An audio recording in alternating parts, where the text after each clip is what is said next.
48번째가 되었네요. 네, 요르단 이집트 복음 생명 캠프 잘 다녀왔고요.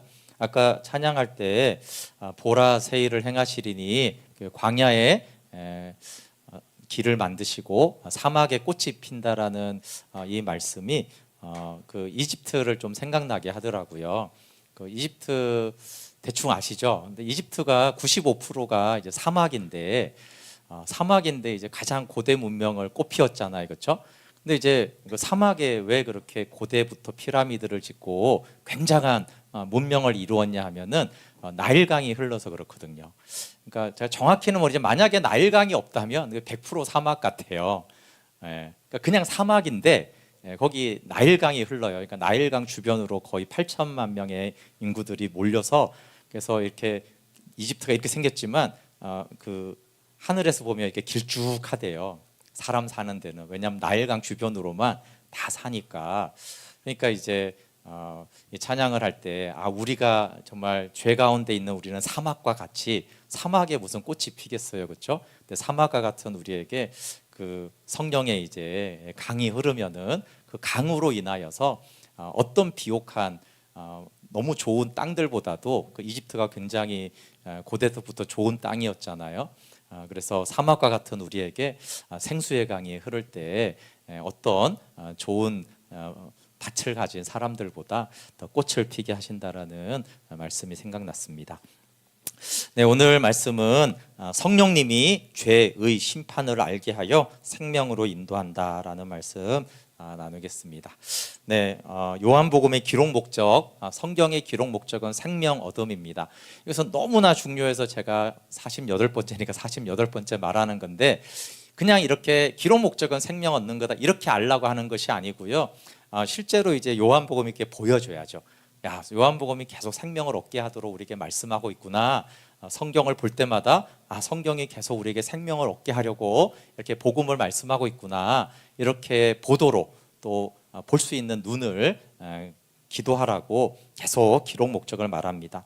생명의 교제의 두 축은 말씀 앞에 나가는 것이고 하나는 사랑으로 계명을 지키는 것입니다.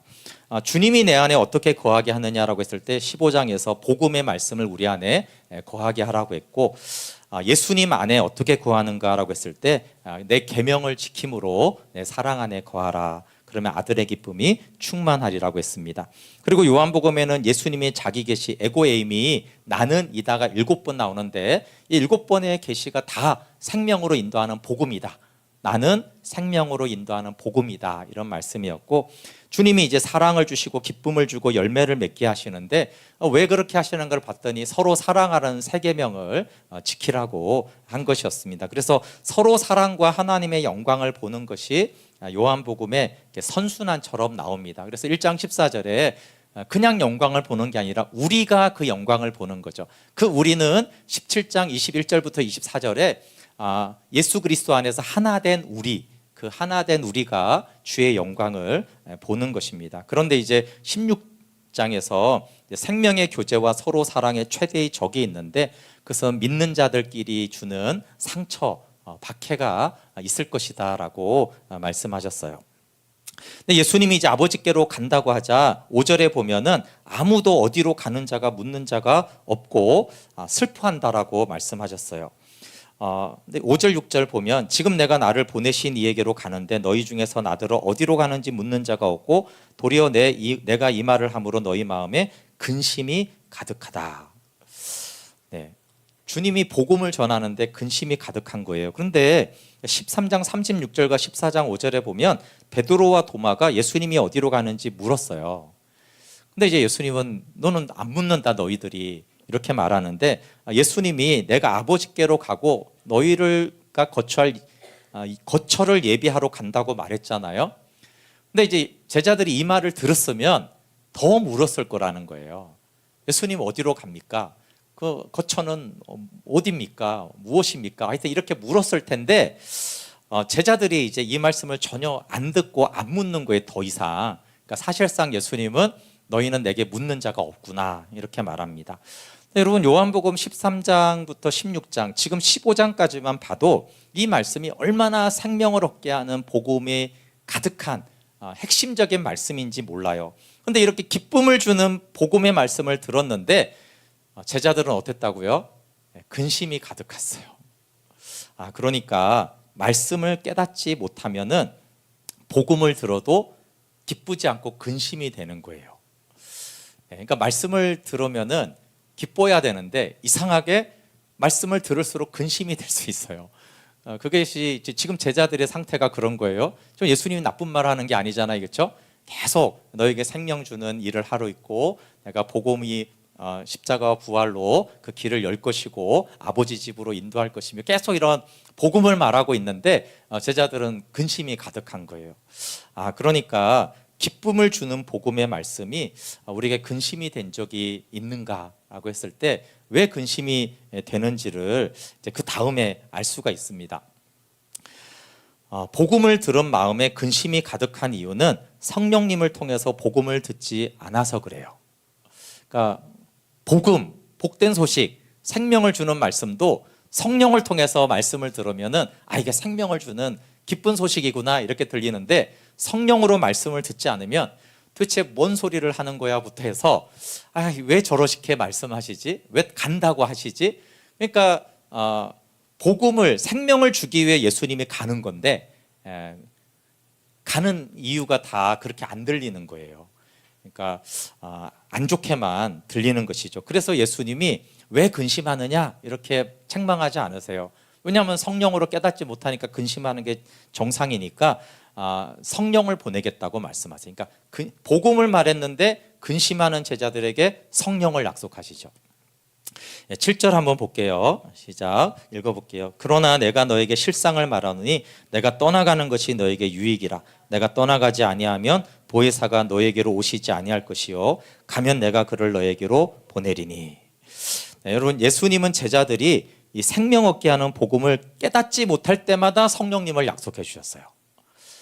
그러니까 14장 16절에도 내가 아버지께 구하겠으니 그가 또 다른 보혜사를 너에게 주사 영원토록 너희와 함께하고 20절에 그날에는 내가 아버지 안에 너희가 내 안에 내가 너희 안에 것을 너희가 알리라.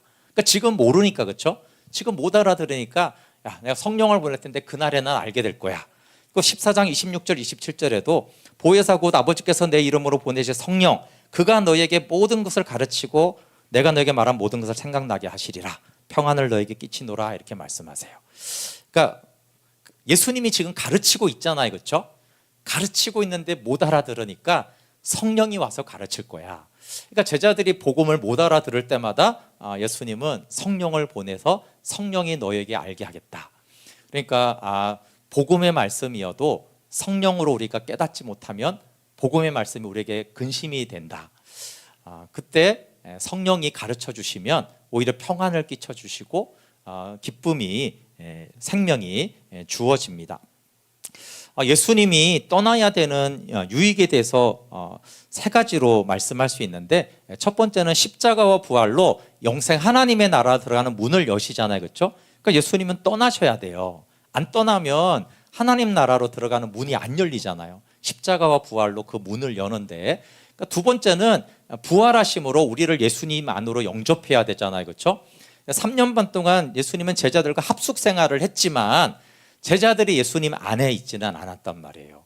그러니까 제자들이 예수님 안에 거하기 위해서는 부활을 통해서 주님이 성전 되셔야지 부활의 몸인 그 성전 안으로 우리를 영접하셔야 되고요. 그리고 세 번째가 성령을 보내심으로 아버지 집에 거하게 하는 실제를 누리도록 도움을 받게 합니다. 왜 우리는 예수님과 함께하고 이렇게 신앙생활을 오래 하고 예배를 드리는데도 왜 영생의 실제를 누리지 못하는가라고 했을 때 어떻게 보면은 제자들은 더 그래요. 3년 반 동안 예수님과 합숙 훈련을 받았는데도 실제가 되지 않았어요. 생명의 교제가 안 됐고 서로 사랑하는 것도 안 되고 아버지의 영광을 보지도 못하고 제대로 복음도 전하지 못했어요. 그러니까 성령을 보내시지 않으면 예수님께 직접 아무리 훈련을 받고 가르침을 받고 온갖 표적과 능력을 다 경험을 해도 성령이 가르쳐 주지 않으면 안 되는 거죠. 그러니까 성령이 오시는 것이 너무 중요한 것이죠. 그래서 예수님이 떠나야 하는 이유는 이 세 가지입니다. 그래서 성령님의 주 사역은 생명을 얻게 하는 사역, 아버지의 영광을 보게 하는 사역이에요. 그런데 한국 교회에서 보통 이제 성령 사역 그러면 성령의 주 사역을 우리가 보통 은사 사역이나 치유와 표적 사역으로 많이 인식이 좀 되고 있어요. 이 우선순위가 이제 잘못되면 그러면 은사가 없다는 얘기가 아니라 우선순위가 이제 바라야 되는데, 우선순위가 착오가 일으키면 복음을 은사와 표적을 위해 이용합니다. 그러니까 이게 우선순위가 잘못되면 막 복음을 전해요. 복음을 전한 다음에 여러분 이 복음 때문에 우리는 은사를 받을 수 있습니다, 이렇게 되는 거예요. 이 복음 때문에 우리는 치유를 받을 수 있습니다, 이렇게 전하는 거예요. 이 복음 때문에 우리는 잘 살게 되었습니다, 이 복음 때문에 우리는 행복하게 되었습니다, 이렇게 순서를 어그러지게 하는 거예요. 근데 성령의 주 사역이 생명을 얻게 하는 사역이에요, 그렇죠? 그럼 순서가 바르게 되면 어떻게 돼요? 여러분, 우리는 이 은사를 받아서 생명을 더 풍성하게 얻게 될 수 있습니다. 우리는 하나님의 치유를 받음으로 해서 우리의 믿음이 자라서 우리가 복음을 더 믿게 되어서 하나님과 아버지의 그 사랑을 더 알게 되는 것입니다. 그러니까 성령님이 하시는 치유와 은사와 능력을 통해서 복음이 드러나서 생명을 얻게 해야 되는데 이 순서가 이제 바뀌는 문제가 생깁니다. 성령님이 하시는 일은 많죠, 성경에 보아지면. 근데 성령의 주 사역이 생명을 얻게 하는 사역인 것이에요. 그래서 은사와 표적과 치유는 복음을 더 드러내어 생명을 얻게 하는 것이에요. 우리가 축사를 하거나 치유를 하는 것도 복음을 방해하는 것을 제거함으로 복음을 더 듣게 하여서 생명을 얻게 하기 위해서 그런 능력 사역도 행해야 됩니다. 그것을 알 수 있는 것은 예수님이 직접 말씀하신 것도 있고요. 여러분, 성령님은 은사를 주시고 능력을 행하세요. 그러나 성경 어디에도 성령님을 은사의 영이라거나 능력의 영이라고 하지는 않습니다. 성령으로부터 능력이 나오기도 하고 은사가 선물로 주어지기도 하지만 그것을 성령님의 존재와 주 사역과 본질하고는 전혀 연결시키지 않습니다. 그런데 성경은 하나님의 영, 그리스도의 영, 또 뭐라고 말해요? 요한복음에서는 진리의 영, 진리로 인도하는 영, 이렇게 말씀. 이건 뭐예요? 성령님의 본질적인 사역을 말하는 것이죠. 그러니까 성령님이 진리를 이렇게 인도하는 어떤 걸 나가는 게 아니라 그게 성령님이 하시는 가장 주된 사역이라는 것입니다. 그래서 16장 13절에도 이렇게 말씀하세요. 그러나 진리의 성령이 오시면, 그렇죠? 이렇게 이름을 딱 붙이잖아요, 그렇죠? 성령님은 어떤 분인가요? 그러면은 은사의 영 이렇게 하지는 않습니다. 은사를 주시지만 진리의 성령이세요. 근데 진리로 인도하는 성령이 오시면 그가 너희를 모든 진리 가운데로 인도하시리니 그가 스스로 말하지 않고 오직 들은 건 뭐예요? 복음의 말씀이죠. 그 복음을 말하며 장래일을 너에게 알리시리라. 그래서 성령님의 주 사역은 진리로 인도하는 영이에요. 그러니까 진리, 내가 길이요 진리요 생명이다라고 그랬잖아요, 그렇죠? 그래서 진리이신 예수님을 통해서 아버지 집에 거하게 하는 영이고, 히브리서 4장 12절부터 16절에 하나님 말씀이 살아있고 운동력이 있어 쭉 은혜의 보좌 앞으로 어떻게 인도합니까? 성령이 복음을 가지고 성령이 진리 가운데로 인도하는 내용이 히브리서 4장의 말씀인 것이에요, 그렇죠? 그러니까 그 사역을 성령님이 오시면 하신다라고 말씀하십니다.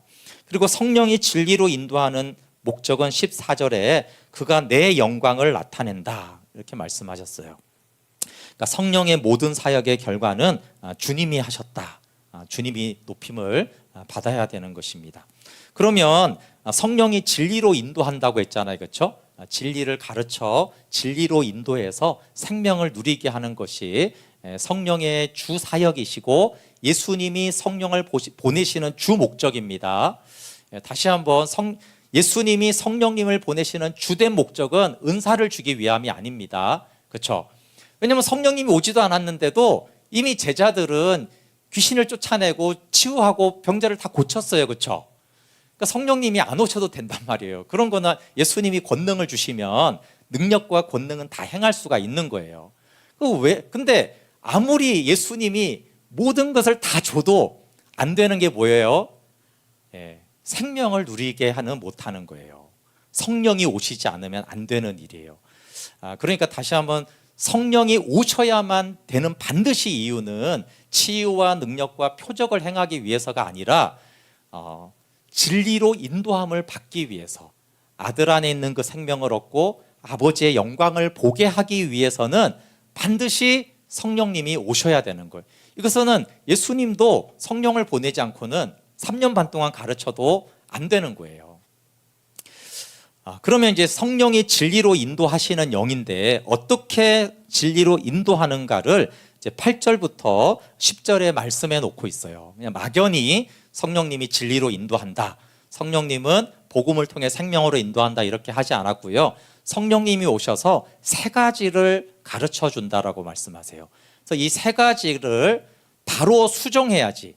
그러니까 하나님을 알기 전에, 복음을 알기 전에 가지고 있던 이 세 가지의 개념을 버리고 성령님이 알려주실 때 진리로 인도함을 받는다라고 말씀하세요. 우리 8절에 새 번역이 좀 잘 돼 있어요. 그 개역 개정은 되게 헷갈리게 돼 있는데, 새 번역에는 성령이 오시면 죄와 의와 심판에 대하여 세상의 잘못을 깨우치실 것이다.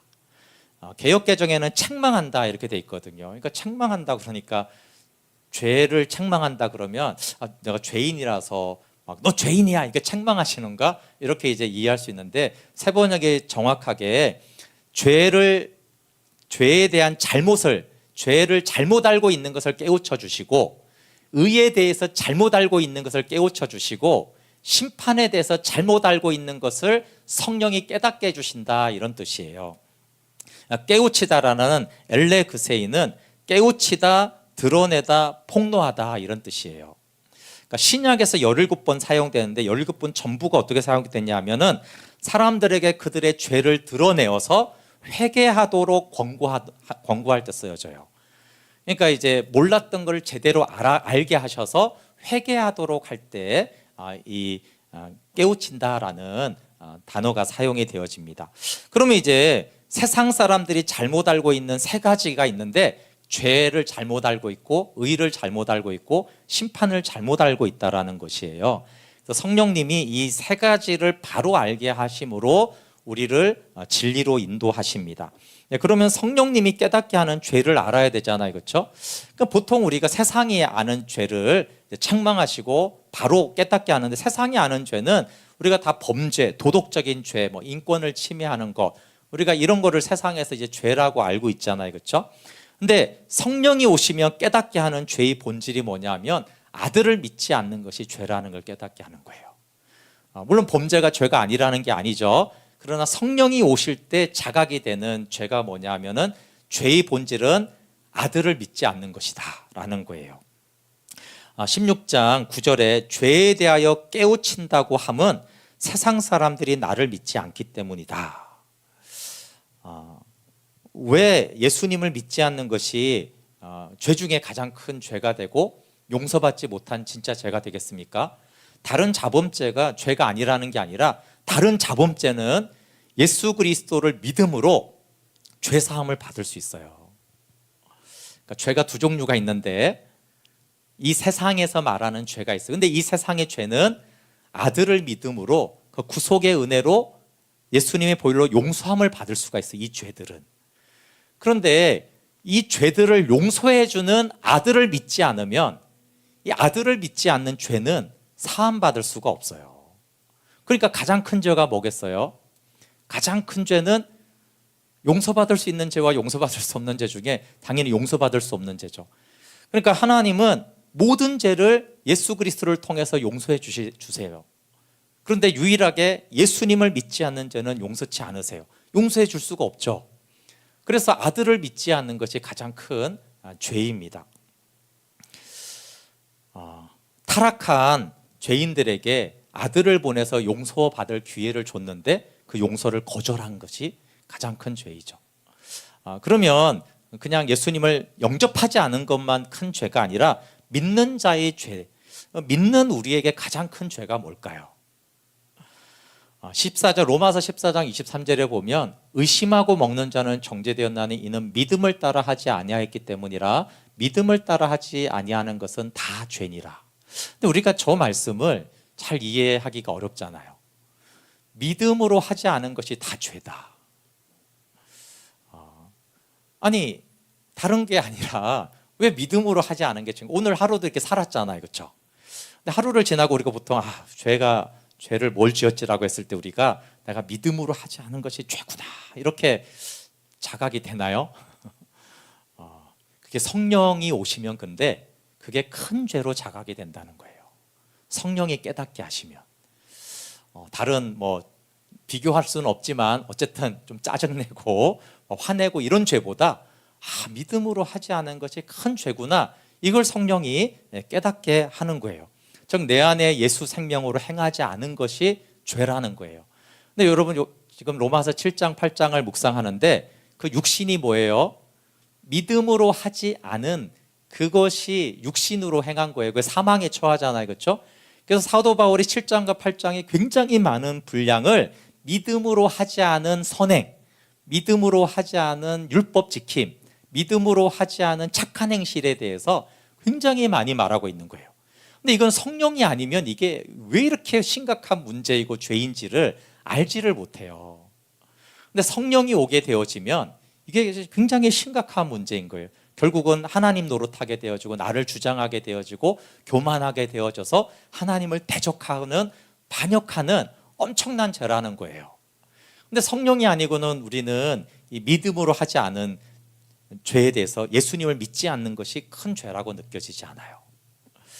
근데 이 말씀을 보면 정말 성령이 우리를 더 가르쳐 줘야 되는 거예요. 그러니까 하루를 지나고 우리가 말씀을 묵상할 때 죄를 기록할 때 잘못하고 이런 거 막 자꾸 기억이 저도 나요.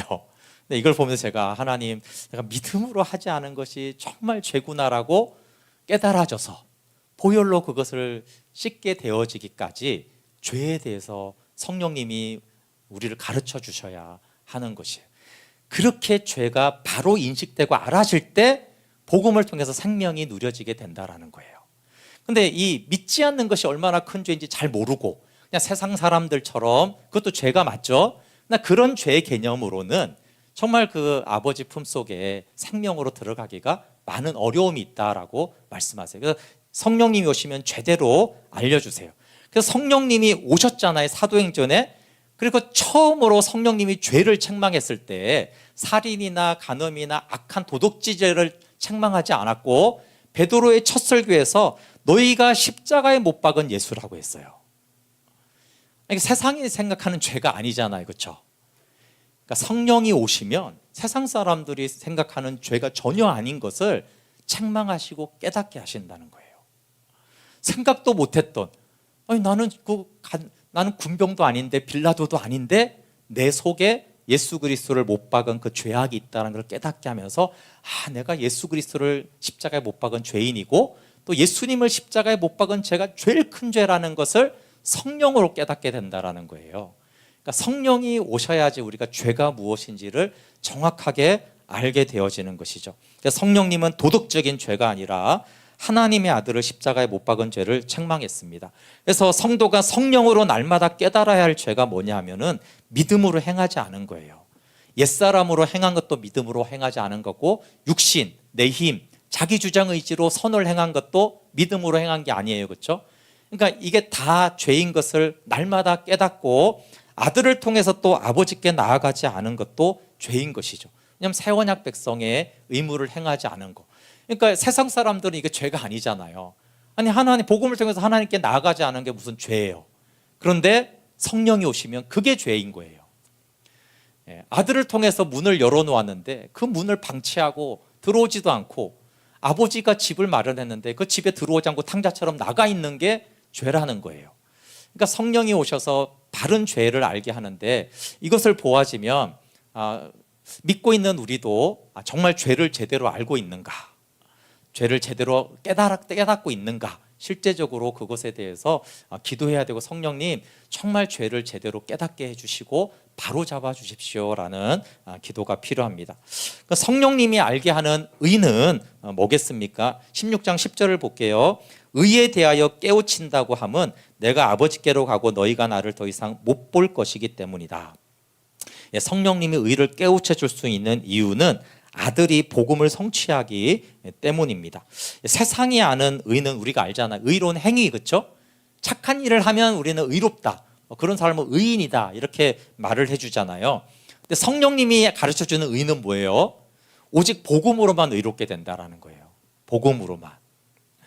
여기 성경 구절에 있는 대로 로마서 3장 10절에 기록된 바 의인은 없나니 하나도 없어요, 그렇죠? 왜요? 행위로 의롭다고 세상은 말하지만 행위로 의로운 자는 하나도 없다.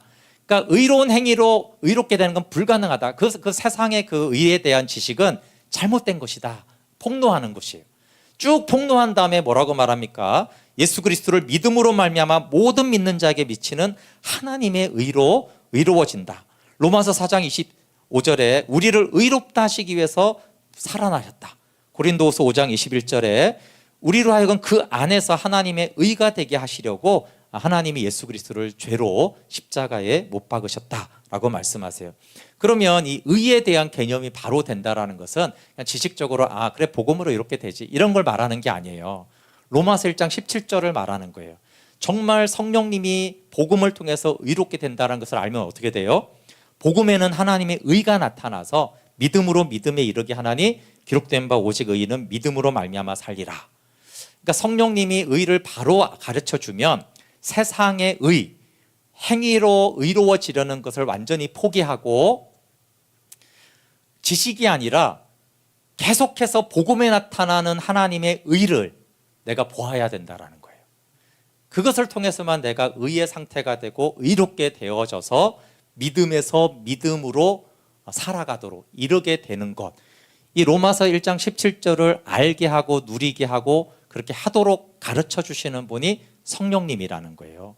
실질적인 의, 칭의를 넘어서서 하나님과의 관계적 의, 새 언약 안에 있는 의의 백성이 되게 하는 것을 성령님이 알게 하신다.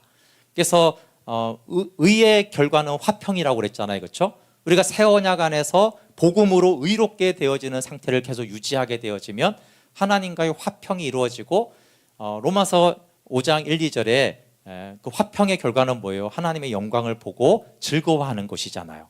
그러니까 성령님이 오시면 의를 바로 알게 하면 의의 결과는 화평이고, 그러므로 하나님과 화평을 누리고 하나님의 영광을 보게 하는 이 의를 성령님이 오시면 제대로 깨닫게 하는 것입니다. 그러니까 우리가 세상적인 의를 신앙인으로 가지려고 하면 안 돼요, 그렇죠?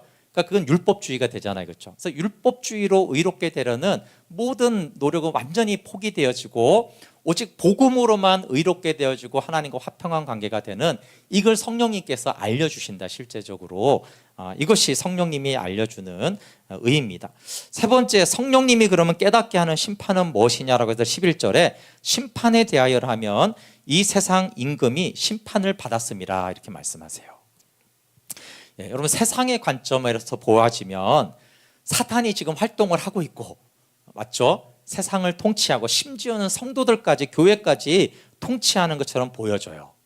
근데 성령이 오셔서 이 세상적인, 일반적인, 인간적인 심판에 대한 잘못된 가르침을 다 제거하고 성령이 심판을 가르쳐 주시면 십자가를 통해서 세상 임금이 심판받은 것을 깨닫게 합니다.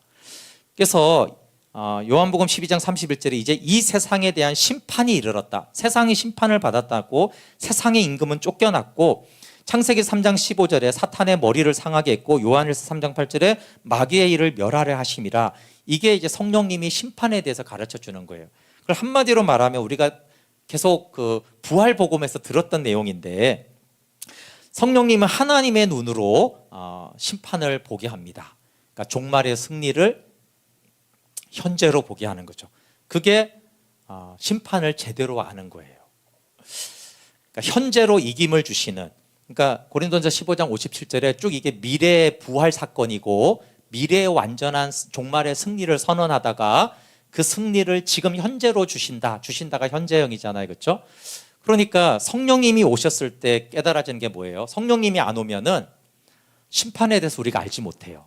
그래서 이 세상 재림하시면 그때 승리하겠지, 이렇게, 이게 이제 성령님으로 가르침을 받지 않은 우리의 인간적인 생각인 거예요.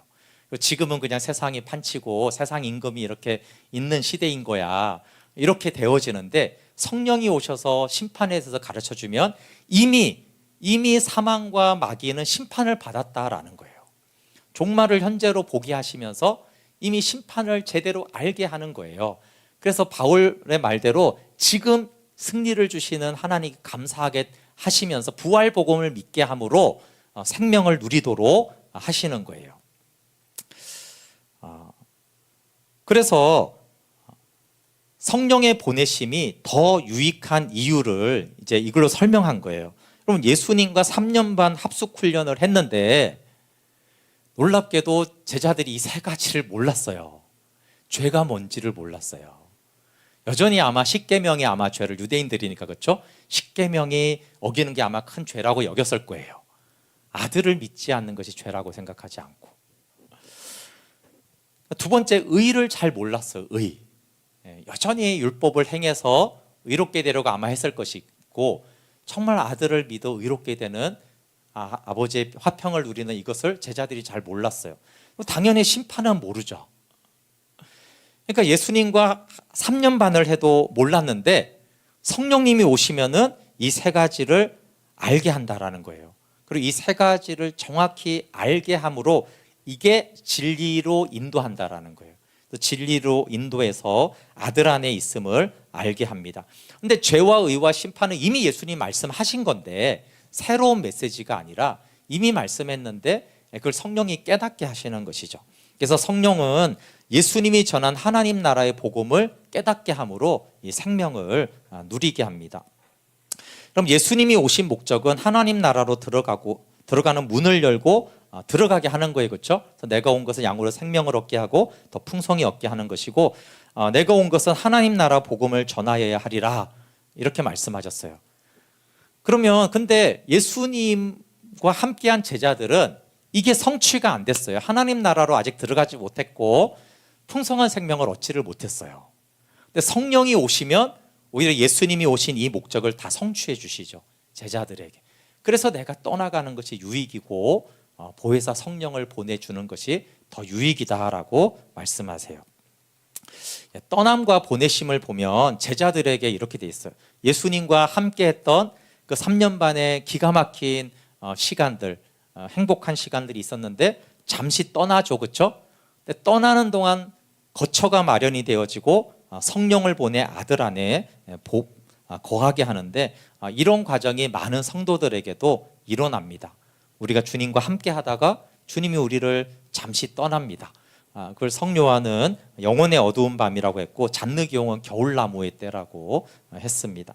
근데 새벽이 오고 봄이 오는 때를 예수님이 여기서 말씀하는데 내가 떠나지만 내가 떠나 있는 동안 제자들에게 어둠이잖아요, 그렇죠? 방황과 혼돈의 시기지만 성령이 오시면 다시 봄이 오고 꽃이 필 것이다라고 말씀하시는 것이죠. 그래서 영적인 어둠과 광야와 무덤에 있는 우리에게 주님이 이렇게 말씀하는 거예요. 오늘 말씀을 한마디로 말하면 근심하는 제자들에게 근심하지 말고 성령님을 통해서 복음을 배워라 이렇게 정리를 할 수 있어요. 복음을 들었는데 근심이 돼요. 근데 근심하지 말고 성령을 통해서 복음을 배워라. 근데 성령님을 통해서 막연하게 배우는 게 아니에요, 그렇죠? 갑자기 막 은사 받고 얘기 그것도 나쁜 게 전혀 아닙니다. 근데 성령이 생명을 얻게 하는데 구체적으로 죄와 의와 심판에 대해서 성령이 가르쳐주는 복음을 정확히 알아야 된다라고 말씀하세요. 막연하지 않잖아요, 그렇죠? 그럼 너희가 이 세 가지를 알게 될 텐데 그때 내 영광이 나타날 것이다. 그래서 성령으로 이 세 가지를 알게 되고 복음을 알게 되어지면 로마서 5장 1절 4절에 환난을 통해서 오히려 도키모스를 이루잖아요, 그렇죠? 그러니까 너희가 환난을 당할 것이다 라고 하는데 그 환난을 통해서 오히려 성령께 이 복음을 배우게 되어지면 그 환난의 시기는 오히려 도키모스를 이루어서 하나님의 영광을 보게 할 것이다 라고 말씀하셨어요. 근데 우리는 이럴 수 있잖아요. 그래도 모르겠는데요 이렇게 이제 말씀할 수 있잖아요, 그렇죠? 16장 12절 보면 이렇게 돼 있어요. 내가 아직도 너희에게 이를 것이 많으나 지금은 너희가 감당하지 못하리라. 제자들도 그때는 그랬어요. 무슨 말씀을 하시는지 근심돼서 또 말해주는데 그 말 들어도 또 모르겠네. 그러니까 예수님이 지금도 내가 가르쳐주고 싶은 게 너무 많은데 어차피 못 알아들으니까 이만하겠다. 이게 그냥 가르침을 멈추시죠. 지금은 감당이 안 될 때다. 근데 13절에 감당하지 못하리라 그러나 진리의 성령이 오시면, 이건 무슨 말이에요? 너희들 지금 못 알아듣겠지. 이해 안 되지. 오히려 복음을 들으는데 마음에 근심이 되지. 그래. 나랑 있어도 그래. 나한테 배워도 그래. 그러나 진리의 성령이 오시면, 이 말은 뭐냐면, 그런데 성령 하나님은 보혜사가 되셔서, 돕는 자가 되셔서 그런 너희들도 능히 도우실 수 있는 성령이다라는 거예요. 내 말을 아무리 들어도 못 알아듣고 근심하는 너희지만 성령은 그런 너희들도 도와줄 수 있다. 보혜사가 돕는 자잖아요, 그렇죠? 그러니까 너무 잘 돕기 때문에, 그러니까 과외를 붙였는데 이 교사가 너무나 탁월해서 아무리 지질이 해도 안 되는 그 학생을, 그러나 이 교사가 오면은 너를 능히 도울 수 있다, 이런 표현인 것이죠. 너 안 되지. 아무리 학교 다녀도 안 되고 학원 다녀도 아무리 해도 안 되지. 그러나 이 교사가 오면은 너는 된다라고 한 것처럼 너희들 안 되지. 나하고 다녀도 안 되고 온갖 체험해도 다 안 되지. 그러나 성령이 오시면, 그러니까 이게 소망을 주는 말씀인 거예요. 하나님이 아무리 해도 안 돼요. 이렇게 말할 때, 그렇지, 안 되지. 그러나 보혜사, 그래서 이제 보혜사 돕는 자라고 하는 것이죠. 위로자라고 가르치는 자라고 하면서, 그러나 진리의 성령이 오시면 그분은 너를 가르칠 수 있고, 그분은 너를 진리 가운데로 인도하는데, 그분에게 죄와 의와 심판에 대해서 잘 배워라. 이 세 가지를 성령께서 가르쳐 줄 텐데, 근데 그러니까 이게 왜 중요하냐면, 여러분, 성령이 가르쳐 준다라고 해서, 성령께 우리가 알고 있는 성령님이 하시는, 인터넷 쳐다보면 무한대로 많은데 그걸 다 이렇게 하지 말라는 거예요. 물론 부가적으로 그런 것들이 주어지면 너무 감사한 것인데, 성령께 반드시 배워야 될 세 가지를 예수님이 직접 말씀해 주신 거예요.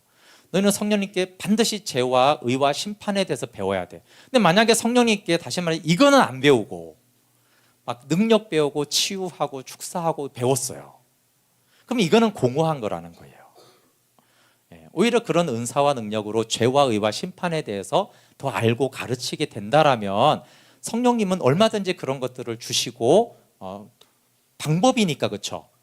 가르쳐 주는데 필요하면 마이크도 쓸 수 있는 거고 PPT도 쓸 수 있는 것처럼, 주님이 많은 자원을 가지고 죄와 의와 심판에 대해서 가르침으로 생명으로 인도하세요. 그러니까 성령님이 주시는 건 다 좋은 것인데, 근데 죄와 의와 심판을 통해서 생명을 이루는 것은 배우지 않고, 제 설교를 들으면서 PPT를 막 연구하고 있다고 생각해 봐요. 야, 저 PPT는 어떻게 저렇게 동그란 건 저걸 어떻게 만들었을까? 그것만 연구하고 지금 제가 하는 주 메시지를 듣지 않으면, 그렇죠? 그러니까 성령님도 주 사역과 메시지가 있는 것이고, 그것을 하기 위한 보조 수단으로서 성령님이 많은 선물들과 자원들을 주십니다. 그것을 혼돈하면 안 되는 거예요. 그래서 성령이 오시면 죄와 의와 심판을 통해서 진리로 인도하여 아버지 집에 거하게 하신다. 이 주 사역을 위해서 성령님은 당연히 많은 선물과 자원을 통해서 우리를 그렇게 도우십니다. 그래서 그렇게 제대로 배우도록 성령님이 가르쳐 주셨어요. 그러면은 아무리 무지하고 깨닫지 못하고 감당이 안 되고 복음을 들었는데 기쁘지 않고 오히려 근심이 되는 자들도 성령은 능히 도우실 수 있다라고 말씀하십니다. 노래 한 개 가지 찬양하고 기도할게요.